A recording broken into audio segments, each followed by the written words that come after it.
লোকটাকে মারতে?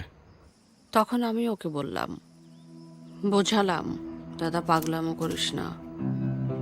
কদিন আগেই বাবার সঙ্গে পাবলিকলি কনফ্রন্টেশন হয়েছে লোকটার।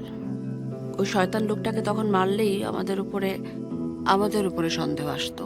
পুলিশ গন্ধ শুকতে শুকতে এই অবধি এসে পৌঁছবে। তাই প্ল্যান করেছিলাম, প্রথমে আমরা এমন একজন লোকের খুন করব যে পৃথিবীতে না থাকলে পৃথিবীর ভালো, আর এমন ভাবে করব যেন এটা মনে হয়, সিরিয়াল কিলিং? মানে সিরিয়াল কিলিং এর প্রথম খুন মনে হয়।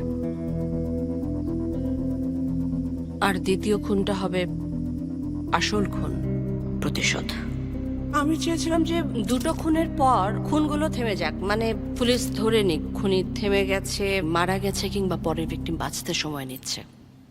প্রথমে মাকে নিয়ে চলে এলাম কলকাতায়, একটা চেম্বার সেট আপ করলাম। তারপর দাদা এলো আমাদের প্ল্যানটাকে কমপ্লিট করতে। Plan plan